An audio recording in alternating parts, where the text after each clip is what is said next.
하나님의 말씀 봅니다. 마태복음 4장 1절에서 11절입니다. 마태복음 4장 1절에서 11절. 참 같이 읽을까요? 그때에 예수께서 성령에게 이끌려 마귀에게 시험을 받으러 광야로 가사 40일을 밤낮으로 금식하신 후에 줄이신지라. 시험하는 자가 예수께 나와서 이르되 내가 만일 하나님의 아들이거든 명하여 이 돌들로 떡덩이가 되게 하라. 예수께서 대답하여 이르시되 기록되었으되 사람이 떡으로만 살 것이 아니요 사람의 입으로부터 나오는 모든 말씀으로 살 것이라 하였느니라 하시니, 이에 마귀가 예수를 거룩한 성으로 데려다가 성전 꼭대기에 세우고 이르되 내가 만일 하나님의 아들이거든 뛰어내리라. 기록되었으되 그가 너를 위하여 그의 사자들을 명하시리니 그들이 손으로 너를 받도록 발이 돌에 부딪히지 않게 하리로다 하였느니라. 예수께서 이르시되 또 기록되었으되 주 너희 하나님을 시험하지 말라 하였느니라 하시니, 마귀가 또 그를 데리고 지극히 높은 산으로 가서 천하 만국과 그 영광을 보여 이르되 만일 내게 엎드려 경배하면 이 모든 것을 내게 주리라. 이에 예수께서 말씀하시되 사단아 물러가라. 기록되었으되 주 너희 하나님께 경배하고 다만 그를 섬기라 하였느니라. 이에 마귀는 예수를 떠나고 천사들이 나와서 수종드니라. 아멘.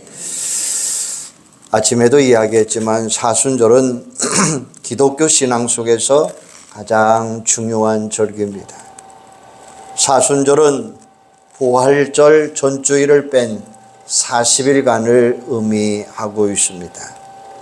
이 기간은 예수님이 받으셨던 십자가의 고난을, 죽음을 묵상하면서 주님의 고난에 동참하는 절기입니다. 사순절은 자신의 모습을 돌이켜보며 회개하는 시간입니다. 주님 앞에서 자신의 부족함을 돌아보며 기도하는 시간입니다. 자신의 신앙의 모습을 점검하며 경건과 절제의 삶을 세우는 시간입니다. 빚진 자의 심령으로 멸시받고 고난당하신 예수를 깊이 묵상하는 기간입니다. 이 근본 사순절 기간에 철저하게 나 자신을 돌아보며 십자가를 깊이 음미하는 시간 되시기를 바랍니다. 근본 사순절 기간 동안에는 자신의 신앙을 다시 한번 점검해 보시고 영적 성숙의 기로 삼는 소망이 있기를 주님의 이름으로 축원합니다. 이번 주부터 3주간 동안 예수님이 당하신 세 가지 시험을 한번 살펴보려고 합니다. 예수님이 체험하신 세 가지 시험을 통해서 오늘 우리의 신앙을 점검해 보고 새롭게 결단하는 시간이 되었으면 합니다. 오늘은 첫 번째 받으신 시험입니다. 먼저 성경에 나오는 시험이라고 하는 단어를 정의해 볼 필요가 있습니다. 우리말 성경 번역에도 단어가 동일하게 시험이다라고 기록이 되어 있습니다. 그러면 시험이라고 하는 것이 뭘까요? 첫째는 테스트로서의 시험입니다. 이것은 선생님이 학생들이 공부를 열심히 했나 안 했나 시험을 통해 확인하는 과정과 흡사합니다. 예수님께서 믿음의 성장을 위해서 하는 시험입니다. 예를 들면 하나님께서 아브라함에게 100세에 낳은 아들 이삭을 번제로 바치라 라고 시험했어요.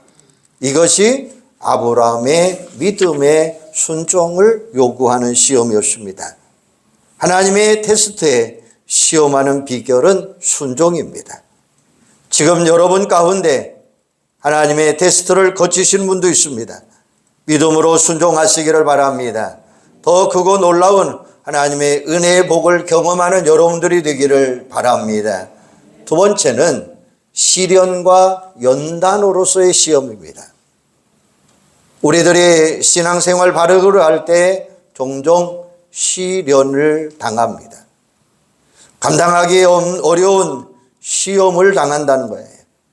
시련과 연단을 통하여 정금 같은 믿음의 사람으로 성장할 수 있습니다. 이것은 우리는 욥을 통해서 한번 발견해 볼 수 있어요. 욥은 까닭없이 고난과 시련을 당한 사람입니다. 그러나 그는 입술로 하나님을 원망하지 않았습니다. 오히려 나의 가는 길을 아시는 주님께서 자신을 연단하신 후에는 정금 같은 믿음으로 나갈지다 라고 말씀하셨어요. 그 결과 욥은 귀로 듣는 신앙에서 살아계신 주님을 눈으로 보는 믿음의 주인공이 될 수 있었어요. 시련과 연단에서 승리의 비결은 인내다라는 사실이에요. 끝까지 믿음으로 인내하며 기다리시기를 바랍니다. 바로 그때 하나님께서 놀라운 믿음의 성장과 축복을 주신다는 거예요. 이유 없는 시련과 고통은 없습니다. 하나님의 연단으로 아시고 인내함으로 승리하는 여러분들 되기를 주님의 이름으로 축원합니다. 세 번째는 유혹으로서의 시험이에요. 이 시험의 주체가 하나님이 아니라 이건 사탄 마귀입니다. 사단이 우리를 넘어뜨리기 위해서 유혹으로 시험을 합니다. 오늘 본문에 등장하는 예수님의 시험은 바로 유혹이라고 하는 시험이었습니다. 유혹의 시험이 올 때는 일단 피하는 것이 지혜입니다. 요셉이 보디발 아내의 유혹을 받았을 때 그는 그 자리를 도망갔어요. 만약 그때 엎드려 기도했다면 어떻게 되었을까요? 유혹이 다가올 때는 피하는 게 중요합니다. 그리고 정신을 차리고 하나님과 나 자신과의 관계를 점검하시고 그리고 말씀으로 물리치시기를 바랍니다. 오늘 본문에 보면 예수님께서 마귀에게 시험을 받는 장면이 나와요. 그때에 예수께서 성령에게 이끌리어 마귀에게 시험을 받으러 광야로 가사 이렇게 이야기했어요. 그때는 언제입니까? 예수님이 세례를 받으시고 올라올 때입니다. 예수님은 세례 요한으로부터 요단강에서 세례를 받으셨어요. 세례를 받으시고 물에서 올라오실 때에 놀라운 일이 일어났어요. 하늘이 열리고 하나님의 성령이 비둘기같이 임했더라 이렇게 이야기하잖아요. 그리고 하늘에서 하나님의 음성이 들렸습니다. 예수님께서 공생의 첫 발을 내딛는 가장 중요하고 결정적인 순간 바로 그때 마귀가 예수님을 시험한 것입니다. 사단과 마귀의 시험은 언제 찾아올까요? 오늘 예수님의 시험 받으신 것처럼 모든 것이 잘 될 때, 최고의 자리에 올라갈 때, 내가 건강하고 직장에서 승진하고 사업이 승승장구할 때 바로 그때 우리는 영적으로 조심해야 됩니다. 왜 그럴까요? 어렵고 힘들 때 오히려 엎드려 간구해야 되는데 그렇지 않습니다. 주님 앞에 나가 우리는 쉬울 때는 눈물로 기도하지 않습니다. 모든 것이 잘 풀릴 때는 교만합니다. 하나님의 영광을 가로채버립니다. 하나님의 은혜를 망각해버립니다. 바로 그때에 마귀는 우리를 틈타게 되어 있어요. 그래서 사도 바울은 이렇게 권면합니다. 선줄로 생각하는 자는 넘어질까 조심하라 이렇게 말씀했어요. 그렇습니다. 내가 스스로 섰다고 생각하고 있을 때에 마귀는 우리에게 틈탄다라고 하는 사실이에요. 교만의 마귀가 틈타지 못하도록 깨어 기도하는 여러분들이 되기를 바랍니다. 나의 나된 것은 하나님의 은혜라고 하는 사실을 기억하셔야 돼요. 여기서 한 가지 의문이 있습니다. 하나님의 아들이신 예수님께서 왜 시험을 받으셨느냐라고 하는 사실이에요. 하나님의 뜻에 따라 말씀의 육신이 되어 이 땅에 오신 예수님이 마귀에게 유혹을 받으셨다는 것이 잘 이해되지 않습니다. 우리가 예수님께서 인류 구원의 공생애를 시작하기 전에 거쳐야 될 필수 단계가 바로 이 준비 단계예요. 또는 메시아로서 자격을 검증하기 위한 당연한 과정으로 여길 수도 있습니다. 그렇다면 예수님께서 마귀의 시험을 거치지 않으셨다면 인류를 구원하시기에 그의 능력이 부족한 것일까요? 하나님께서 미리 테스트를 해보지 않고서는 예수님에 대해서 마음이 안 놓았을까요? 여기서 우리는 예수님께서 마귀에게 시험을 받으신 의미를 다시 한번 생각해 보셔야 돼요. 왜냐하면 예수님은 시험 받으실 필요가 없는 분이라는 거예요. 예수님은 우리와 똑같은 인간이지만 죄는 없으시는 분이십니다. 그는 마귀의 유혹에 빠지거나 하나님 앞에 범죄한 분이 아니에요. 그러므로 예수님께서 마귀에게 시험을 받으신 것은 다른 분명한 의도가 있을 거라고 한번 생각해 보세요. 예수님의 성육식 사건은 사단의 유혹에 넘어가 죄에 빠진 인간을 구원하기 위함이었습니다. 예수님의 오심은 사단에게 빼앗긴 인류를 구원하기 위한 하나님의 마지막 선택이었습니다. 예수님은 하나님의 나라가 회복될 때가 왔음을 선포하러 오셨습니다. 지금까지 하나님의 나라를 방해했던 모든 사탄과 마귀의 세력이 멸망당할 수 있다고 하는 사실을 분명하게 보여주고 계시는 것입니다. 따라서 예수님은 성령께서 이끌리어 광야로 가셨다라고 이렇게 말씀하시잖아요. 예수님은 마귀에게 시험 받으셨지만 마귀에게 이끌려간 게 아니에요. 사단과 마귀의 세력에게 빼앗겼던 하나님의 백성들을 구원하기 위하여 시험을 받으셨더라라고 하는 말씀이에요. 그 마귀의 시험에서 승리하고 마귀의 패배를 공식적으로 선포하신 거예요. 이것은 장차 십자가에서 사단과 마귀의 세력을 완전히 물리치고 승리하실 예수님의 모습을 우리에게 미리 보여주신 것입니다. 그러므로 예수님이 시험을 받으셨다기보다는 예수님 스스로 마귀를 부르셔서 하나님의 아들이신 메시아를 마귀의 세력이 결코 이길 수 없다고 하는 이 사실을 미리 보여주었다라고 이야기할 수 있어요.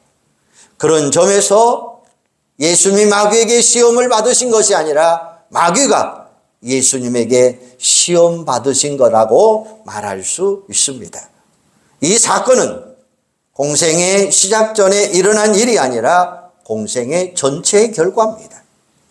즉 사단과 마귀의 권세 아래 놓였던 인류를 구원하신 예수 그리스도의 결정적인 승리를 선포하는 통로가 된 줄로 믿습니다. 그러면 마귀가 예수를 시험하는 방법이 뭐였을까요? 3절에 보면 시험하는 자가 예수께 나와 이르되 내가 만일 하나님의 아들이거든 명하여 이 돌들로 떡덩이가 되게 하라 이렇게 이야기해요. 마귀가 전제하는 말이 하나 있어요. 무슨 말입니까? 한번 따라서 해주세요. 내가 만일 하나님의 아들이거든 내가 만일 하나님의 아들이거든 이라는 말이에요. 이 말씀은 예수님께서 십자가상에서 고통당할 때의 군중들의 말과 동일한 이야기죠. 마태복음 27장 40절에 보면 이르되 성전을 헐고 사흘에 짓는 자여 내가 만일 하나님의 아들이거든 자기를 구원하고 십자가에서 내려오라 이렇게 말을 해요. 예수님 당신이 정말 하나님의 아들 메시아라면 돌들로 떡을 한번 만들어 보라라는 거예요. 당신이 하나님의 아들이라면 십자가에서 내려와 자신의 능력을 보여달라는 거예요. 당신이 정말 하나님의 아들이라면 그까짓 것은 식은 죽 먹기처럼 쉬운 것이 아니겠느냐라는 말이에요. 여기서 중요한 것은 마귀가 어떤 방법으로 우리를 시험하느냐는 거예요. 지금 예수님은 40일 동안 금식하신 상황입니다. 우리는 3일만 금식해도 먹고 싶은 갈망이 얼마나 큰가를 느끼잖아요. 먹는 문제가 해결이 안 되면 인격도 무너져요. 그래서 3일 굶으면 남의 집 담장을 넘지 않는 자 없다라고 하는 속담이 있습니다. 그만큼 먹는 문제는 인생살이에서 가장 큰 문제라고 하는 말씀이에요.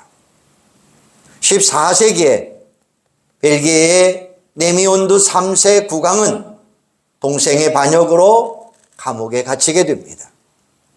그런데 그 감옥 안에는 작은 문 하나가 있었습니다. 동생은 감옥에 갇힌 국왕에게 체중을 줄여서 그 문을 빠져나오면 자유를 주겠다라고 이야기해요. 그리고는 매일매일 진수성찬을 차려서 감옥에 넣어줍니다. 왕은 굶어야 되는데 체중을 줄여야 되는데 그 문을 통과하면 나가야 되는데 그런데 때마다 들어오는 진수성찬이 식욕을 누릴 수가 없는 거예요. 내일은 꼭 음식을 먹지 말아야지라고 결심하지만 그 진수성찬 앞에 그 유혹이 넘어가 버립니다. 결국 자유를 얻을 기회를 주었지만 식욕을 절제하지 못해서 평생 동안 감옥 생활했다는 거예요. 감옥의 고통보다 먹는 것을 절제하는 것이 더 힘들고 어렵더라라고 하는 것을 보여주고 있어요.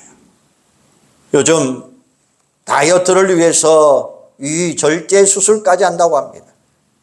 그만큼 인간이 식욕을 절제하는 것은 고통스럽고 힘이 든다라는 이야기죠. 하나님의 형상으로 지음받은 아담과 하와는 범죄한 이유가 뭡니까? 하나님이 금하신 선악과를 따 먹음으로 인해서라는 말이죠. 에덴 동산의 축복을 누리고 살면서도 먹고자 하는 인간의 욕망을 극복하는 것이 얼마나 어려운가를 오늘 우리에게 보여주고 있어요. 돌로 떡을 만들어 먹으라는 마귀의 유혹은 오늘을 살아가는 우리들에게도 동일하게 적용되고 있습니다. 예수님이 40일 동안 금식하신 상황에서 가장 시급하고 가장 필요한 것이 무엇이었습니까? 바로 음식이었습니다. 그런데 사방에서 흩어진 돌로 떡을 만들라라고 하는 것은 얼마나 달콤한 유혹입니까? 마귀가 우리를 유혹할 때는 너무나 달콤한 것으로 유혹을 합니다. 우리들이 가장 필요한 것을 가지고 우리를 시험합니다. 노숙자에게 돈 1억 원을 내라 그러면 내가 사부이자를 주겠다라고 시험하느냐? 절대 그렇게 하지 않습니다. 농부에게 1억을 주면 장관을 시켜주겠다 이런 시험 하지 않습니다. 배고픈 사람에게는 먹을 것을 가지고 시험합니다. 가장 쉽게 가장 넘어지기 쉽게 그런 조건을 가지고 우리에게 찾아온다는 것입니다. 그래서 마귀 시험일 우리가 쉽게 넘어지는 거예요. 그러므로 우리는 지금 나에게 당장 필요한 것이 무엇인가를 한번 아시기 바랍니다. 마귀는 그때 바로 그것을 가지고 유혹하더라라는 거예요. 또 한 가지 마귀는 우리의 약점 가지고 파고들어요. 마귀는 절대로 우리가 잘하는 거 공격하지 않습니다. 가장 약한 부분을 공격합니다. 따라서 내 안에 약하고 부족한 것이 무엇인가를 알아내셔야 돼요. 40일 동안 굶주린 예수님에게 최고의 시험은 바로 돌로 떡을 만들어 허기진 배를 채우라는 거예요.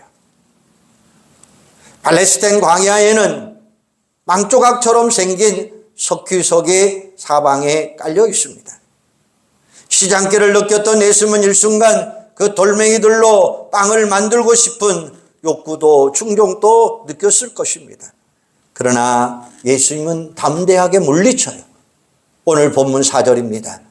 예수께서 대답하여 이르시되 기록되었으되 사람이 떡으로만 살 것이 아니요 하나님의 이로부터 나오는 모든 말씀으로 살 것이니라 하였느니라 하시니라고 이야기해요.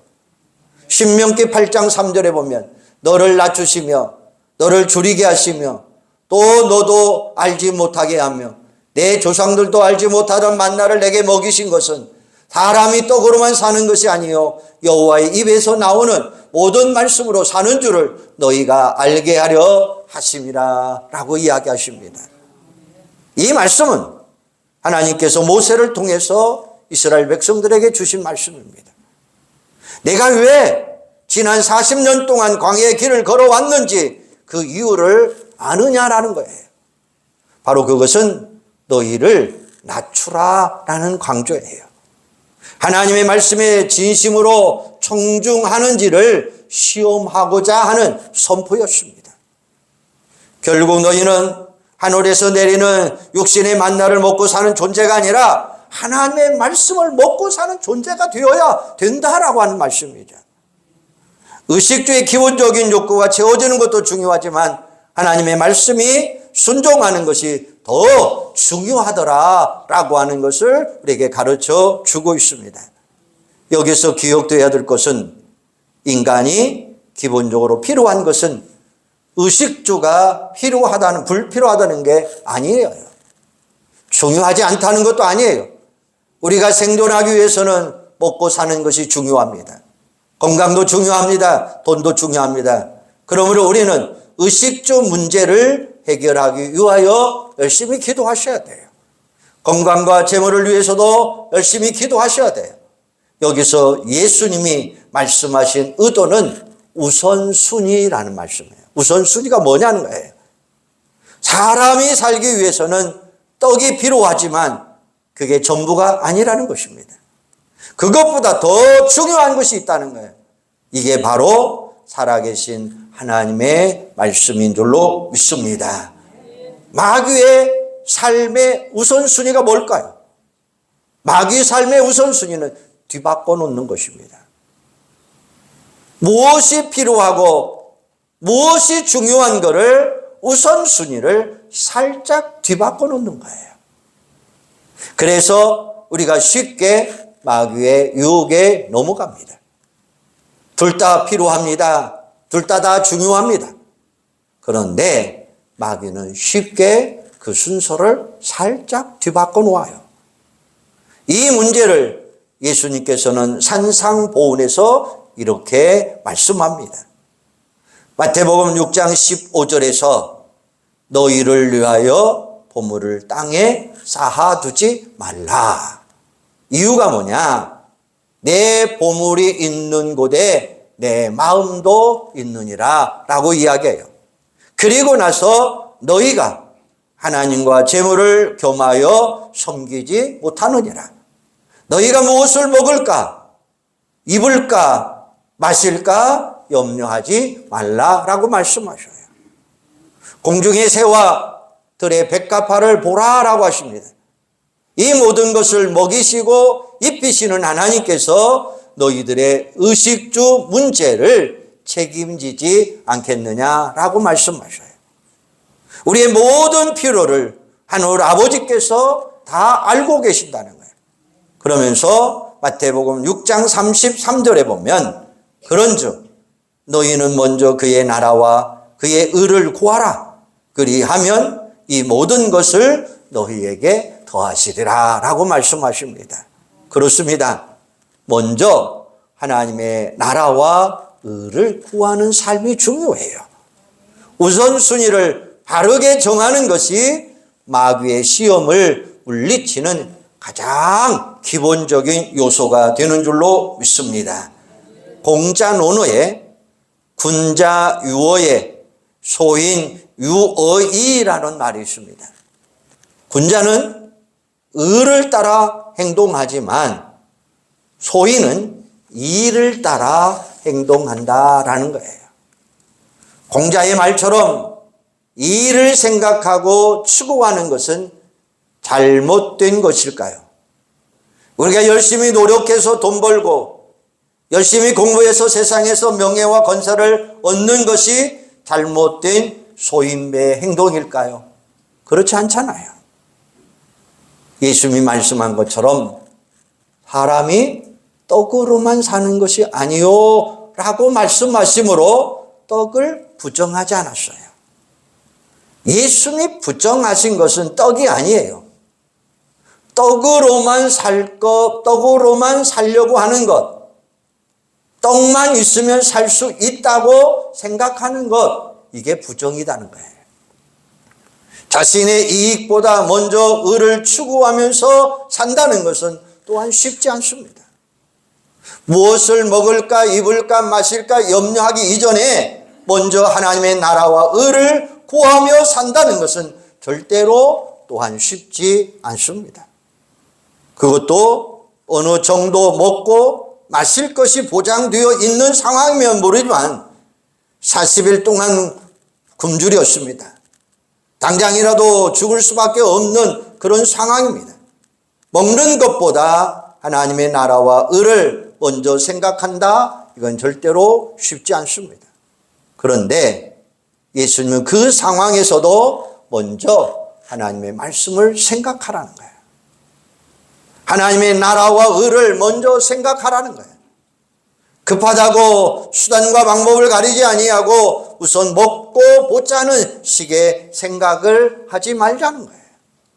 오늘 우리에게도 이런 예수님의 정신이 꼭 필요한 거예요. 아무리 상황이 급하고 아무리 어려울지라도 우선순위를 바르게 정하고 살아가시기를 바랍니다. 자신의 유익이 하나님의 의를 이루는 것보다 앞서서도 안 된다는 거예요. 이 순서를 뒤바꿔 놓는 것이 마귀의 시험입니다. 그러므로 우리는 먼저 그의 나라와 그의 의를 구하기 위해 끊임없이 깨어 기도하는 여러분들이 되기를 바랍니다. 그리고 우리의 믿음이 견고하게 세워져야 돼요. 하나님이 지금도 살아계셔서 나와 함께 하심을 믿으시기를 바랍니다. 하나님이 나와 함께 한다고 이 사실을 분명하게 믿으라는 거예요. 전능하신 하나님, 나를 도와주신 하나님, 나를 살아계신 하나님, 나와 함께 하신다는 사실을 분명히 믿으시기를 바랍니다. 그 하나님은 오늘도 이스라엘 백성들을 광야에서 먹이시고 입히신 것처럼 나의 모든 삶을 책임져 주신다는 이 사실을 확실하게 믿으시기를 바랍니다. 이 확실한 믿음이 있으면 우리는 마귀의 시험 분명하게 이길 수 있다고 하는 사실이에요. 내일 일을 염려하지 말라. 끝까지 믿음으로 승리하기를 바랍니다. 공중에 나는 새를 먹이시고 들의 백합화도 입히시는 하나님. 우리 주님은 하물며 너희일까 보냐 믿음이 적은 자들아 이렇게 말씀하고 계셔요. 그렇습니다. 하나님을 정말 믿는다면 우리는 결코 나의 필요와 나의 유익 때문에 우선순위 바꾸지 않을 것입니다. 끝까지 진리의 말씀을 붙들고 달려갈 줄로 믿습니다. 사랑하는 여러분, 우리는 사순절 기간 동안 자신을 돌아보시고 마귀의 시험에 넘어지지 않기를 소망합니다. 깨어 기도하시기를 바랍니다. 흔들리지 않는 믿음으로 마귀의 유혹을 물리치시기를 바랍니다. 그리고 그의 나라와 그의 의를 구하는 믿음으로 승리하시기를 바랍니다. 바로 그 믿음을 보시고 전능하신 하나님께서 우리 모든 필요를 더 풍성하게 채워주실 줄로 믿습니다. 오직 기도, 오직 믿음으로 우선순위를 바르게 정하셔서 끝까지 마귀의 유혹을 물리치시고 승리하는 믿음의 주인공들이 되시기를 주님의 이름으로 축원합니다. 기도하겠습니다. 하나님, 은혜와 사랑을 감사합니다. 오늘 예수님 성령께서 이끌리어 마귀에게 시험을 받으러 광야로 가셨다라고 말씀하셨어요. 40일 동안 밤낮으로 금식하신 후에 줄이신지라 라고 말씀합니다.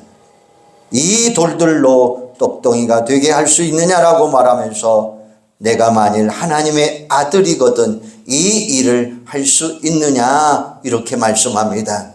오 아버지 하나님, 오늘 우리가 분명히 할 것은 흔들리지 않는 깨어 기도하는 저희들, 흔들리지 아니하고 믿음으로 승리하는 저희들이 되게 하여 주시옵소서.